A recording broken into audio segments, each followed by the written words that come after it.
Light is Britain's far-right conspiracy theory paper spreading hate and vicious lies. No, that's what the BBC say. The Light is the only national newspaper bringing you the real news and informed opinion on what's really going on today. You can subscribe, order copies, submit articles, and read back issues on our website, thelightpaper.co.uk, and see for yourself why the establishment are so worried about the uncensored truth getting out to people every month. The Light Paper. Not far right, just right so far. thelightpaper.co.uk.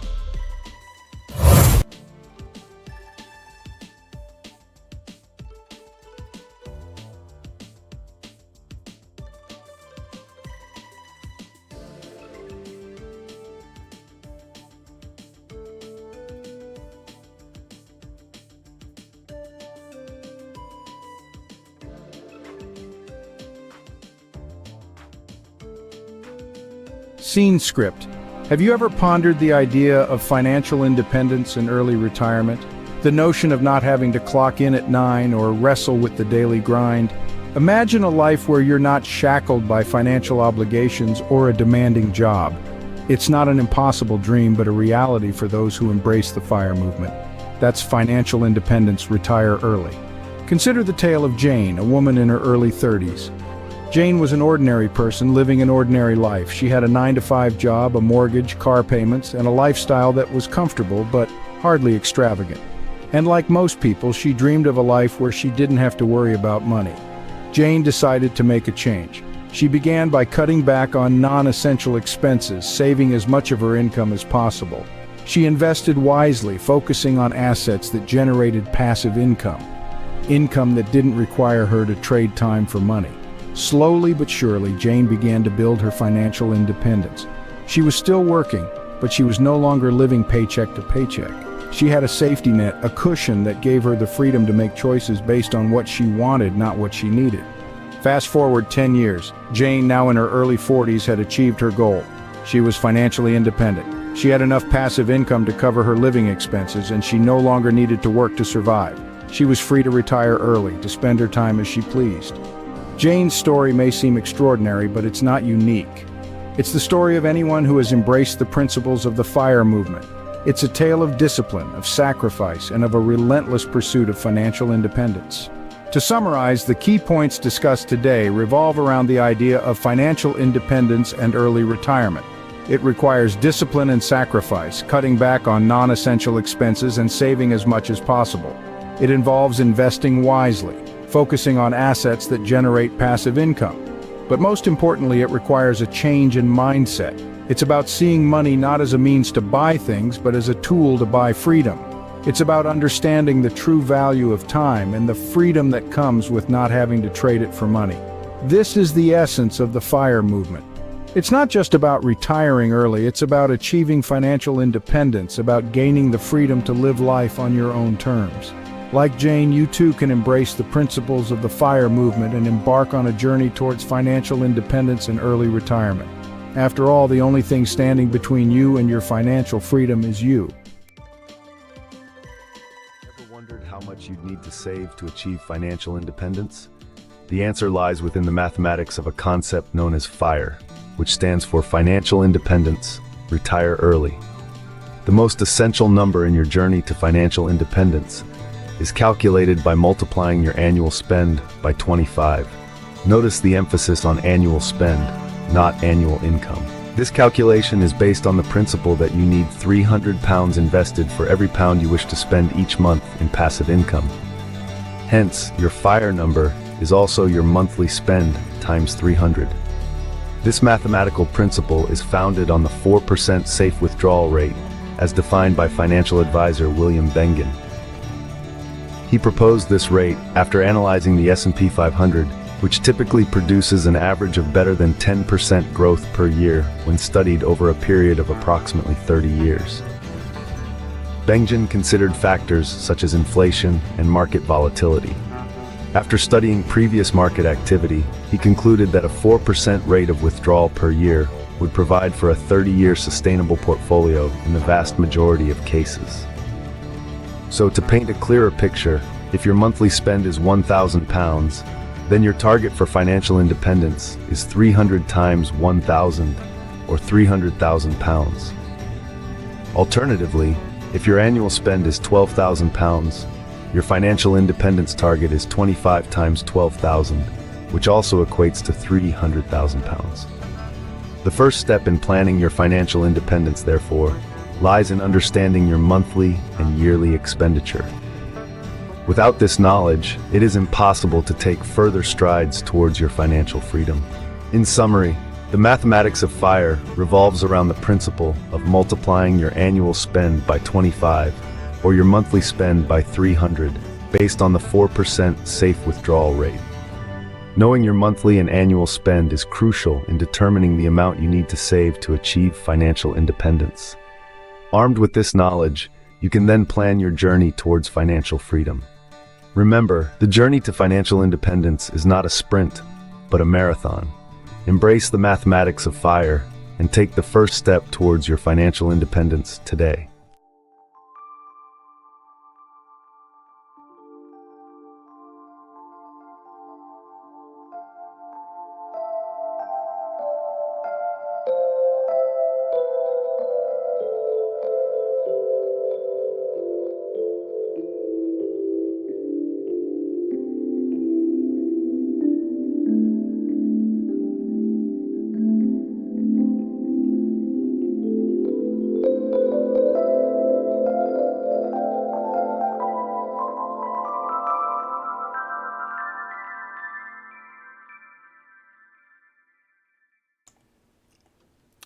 Good morning, guys. It's 7:55 on Tuesday, the 29th of July, 2025.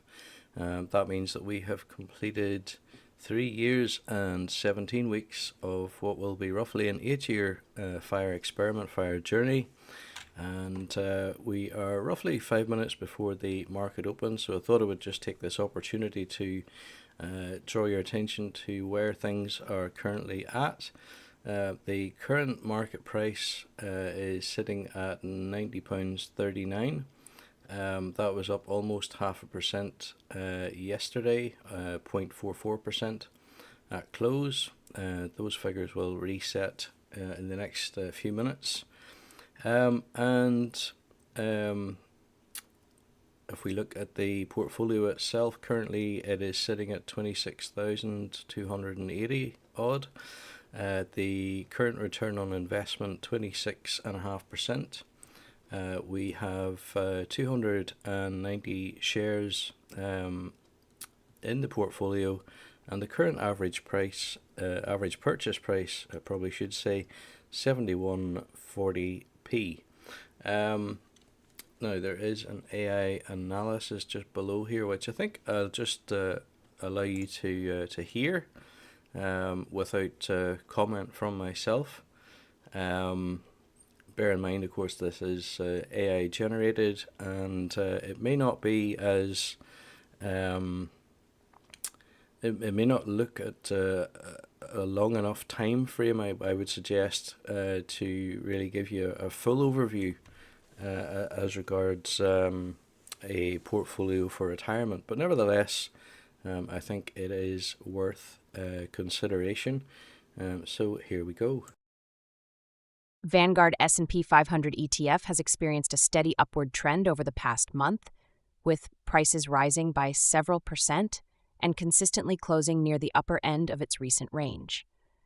Technical indicators suggest the ETF is in an overbought state, as momentum and relative strength measures are at elevated levels, indicating strong buying activity.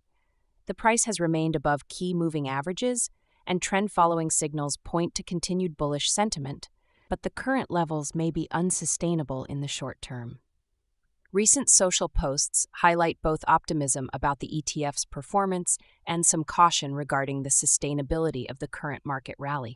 The Vanguard S&P 500 ETF shows a moderate annualized return and a relatively low-risk profile compared to the broader market. It offers a small dividend yield and maintains a strong market capitalization, reflecting its stability and popularity among investors. Overall, the Vanguard S&P 500 ETF is currently in a strong technical position, but the high momentum may warrant caution for new entries. Investors should monitor for potential pullbacks, as the current overbought conditions could lead to short-term corrections. Okay, so that's the AI take on things currently. And I suppose what I would always say is that it's worth bearing in mind that.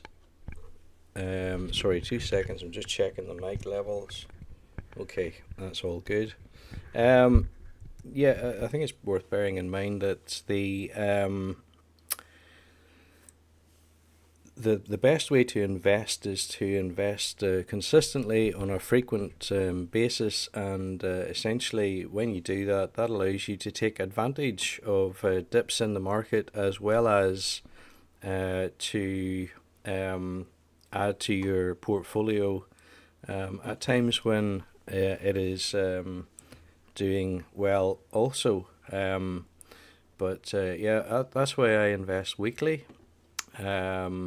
Basically, if there are dips, then when I add to my portfolio, I will be able to buy more shares accordingly, and that phenomenon is known as dollar cost averaging, and it is a powerful tool, I suppose, in the investment method suggested by the likes of J.L. Collins, among others. Pardon me, I seem to have a bit of a frog in my throat this morning. Okay, so the figures haven't reset as yet. While we're waiting for that to happen and for the market to open, it looks as if it's just about to. I will take a quick look at the notifications, but just prior to that, let me draw your attention to Monzo. I want a bank that makes money easy. That sounds perfectly reasonable. And you are? We're a bank called Monzo. I want a bank that shows me what I spend instantly. No problem, just give us a go. See? Can you make splitting bills easy? Super easy, check this out. But it's a real faff to sign up. It takes less than 10 minutes. Ratio. You're on.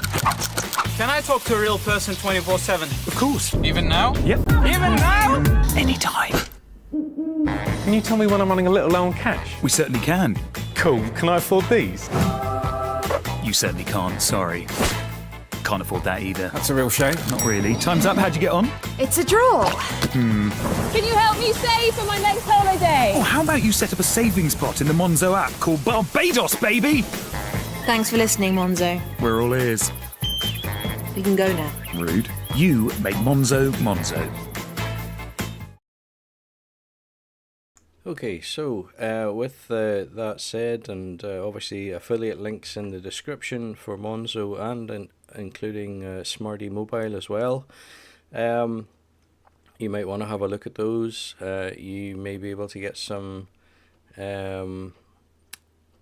benefits from using the affiliate link. Certainly we both should.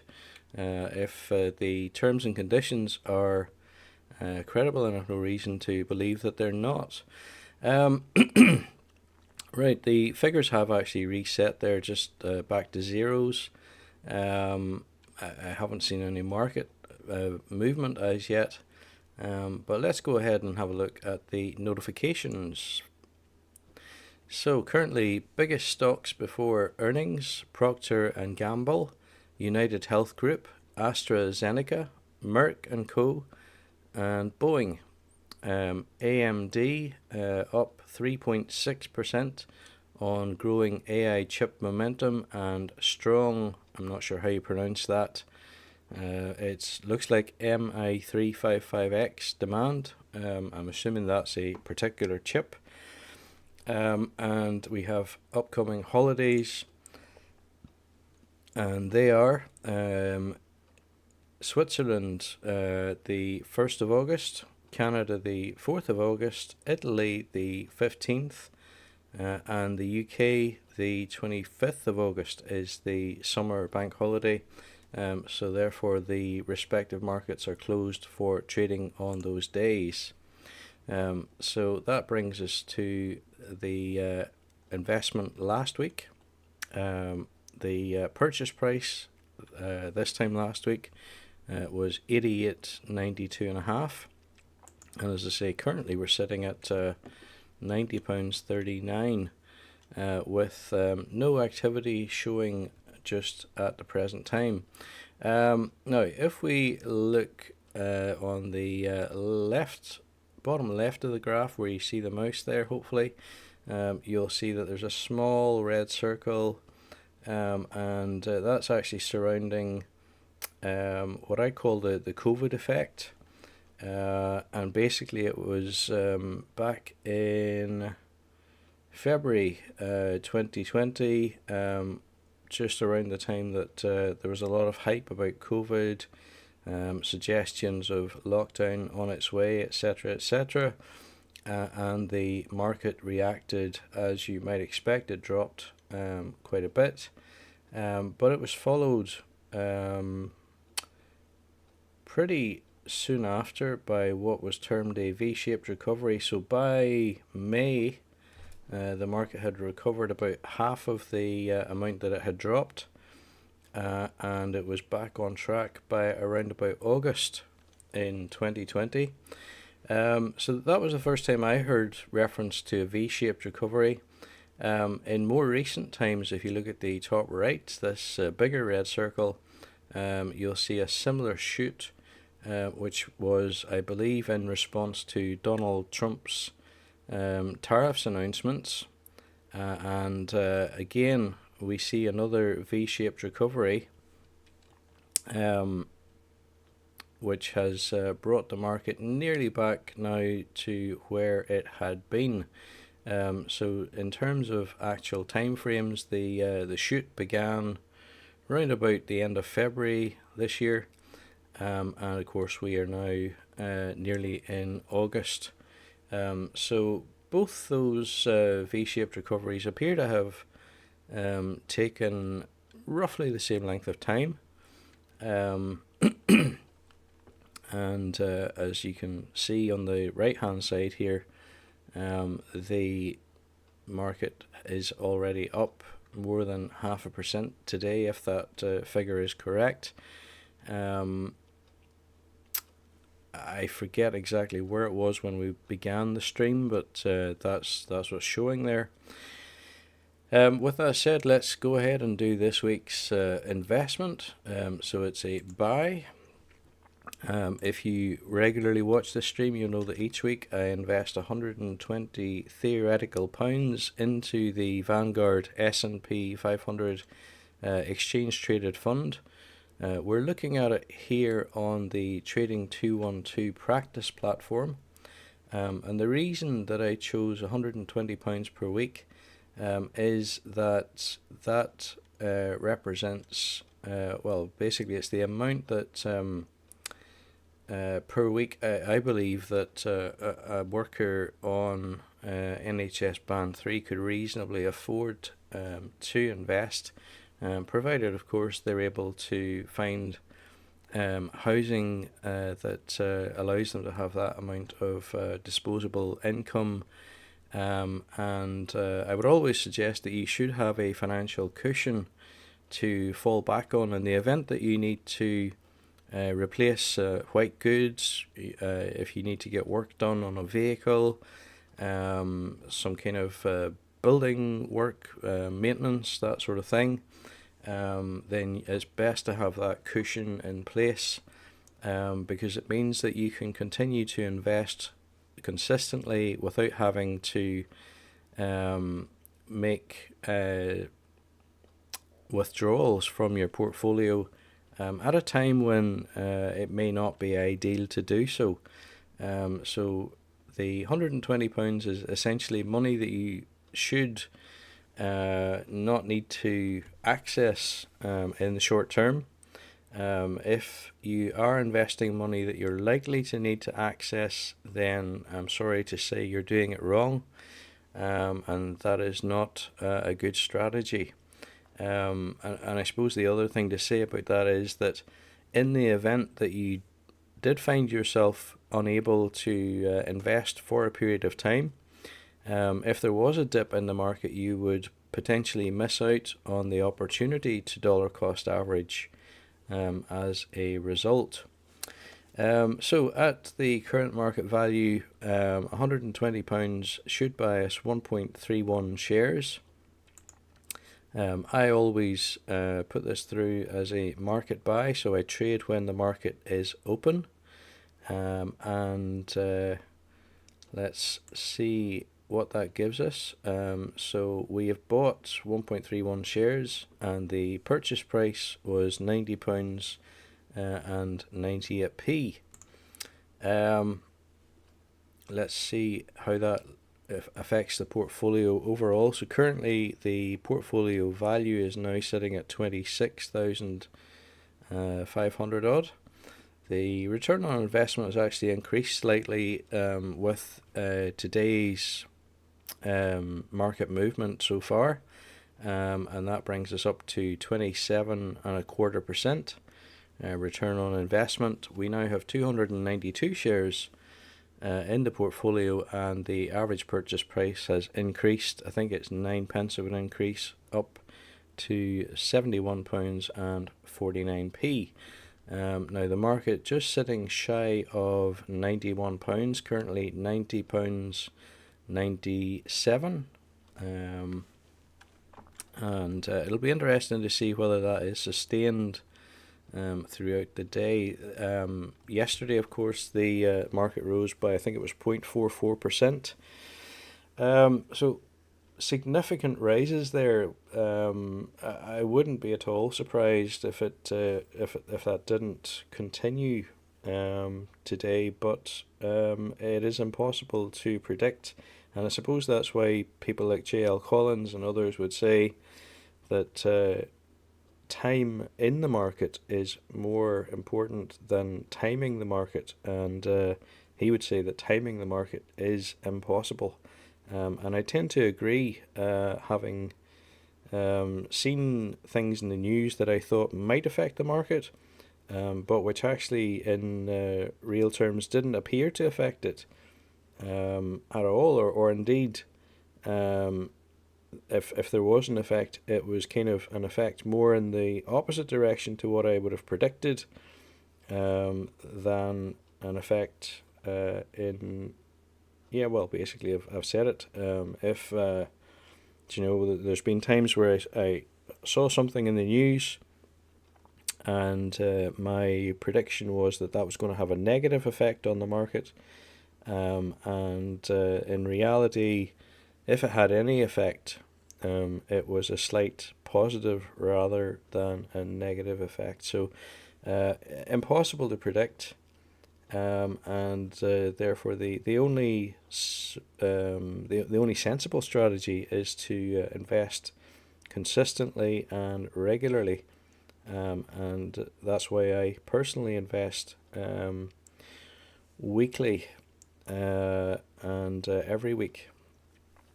So just before I close, I was actually thinking about starting this stream today talking about the notion that your house purchase is likely to be the most expensive purchase that any of us make, and I was trying to find if that is really true, and particularly looking at basically how much of us, or how much we all invest in pensions throughout our lifetime, to try to understand whether or not the money that we put into property really does outweigh what we put into pensions. Now I have to say I was surprised somewhat pleasantly, and to tell you the truth, what I discovered was that even though typically we invest less in our pensions, and I'm talking about the state pension as well as workplace pensions here, but typically we invest less in those than we do in buying property on average. And it could be to the tune of as much as 1.5 to 2 times of a difference. So we spend roughly 1.5 to 2 times more money on buying property than we do on pension contributions. That's for the typical person.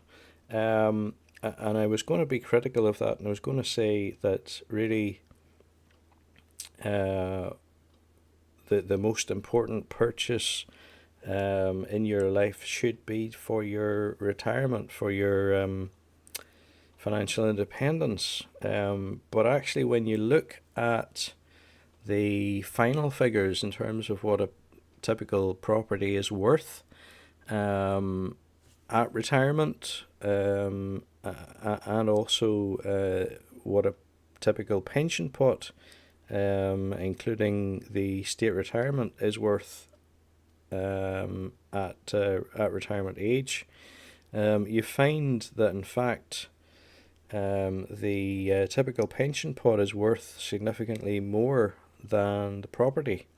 So that's a good thing. And the figures that I was able to access just using a popular AI platform suggest that in retirement the average person would have an income of around about £25,000 per year. So whereas I was going to be scathing, critical, whatever you want to call it, about people's pension contributions in the UK, actually, although on the whole they tend to be significantly lower than the amount spent on purchasing property, thanks to investment growth, etc. It is actually the pension pots that win out in terms of their overall total value, irrespective of the amount spent on investing in them.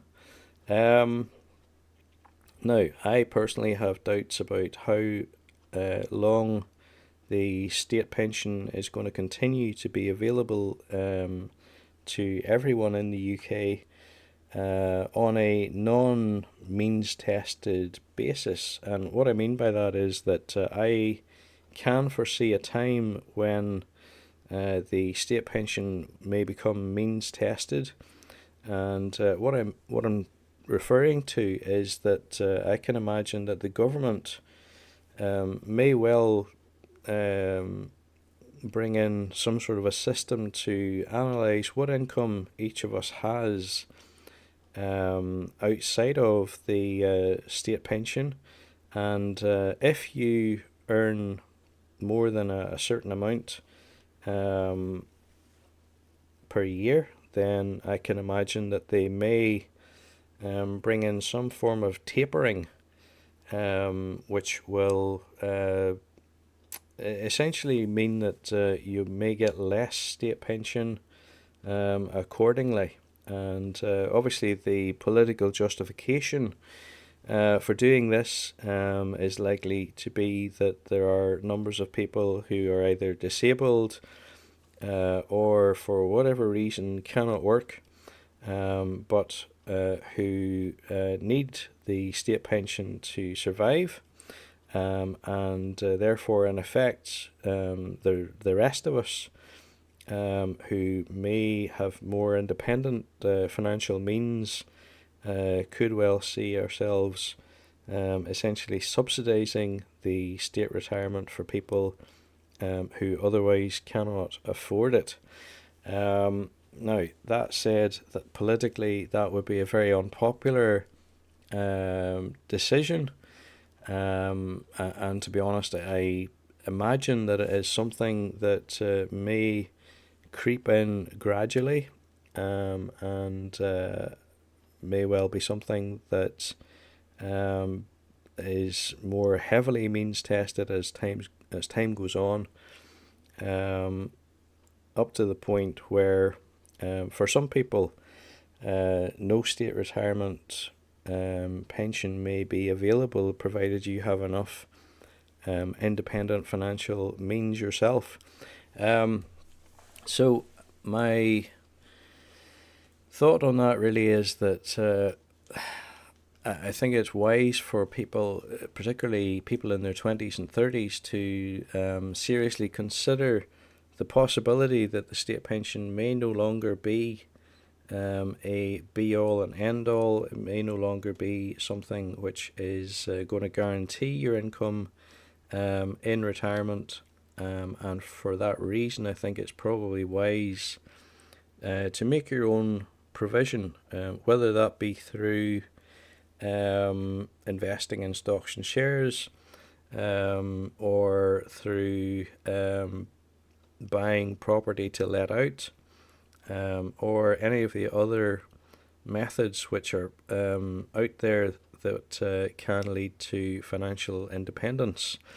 There are many different ways to do it, and this is only one of them. But anyway, with all that said, guys, I think that is it for this week. I will be back next week with more. If you found this week's content interesting, why not give it a thumbs up? And if you're interested in following the journey, why not subscribe to the channel? And if there's anything anybody would like to see or hear, why not leave that in the comments below. Thanks for watching. Have a great end to your week, and I'll be back next week with more.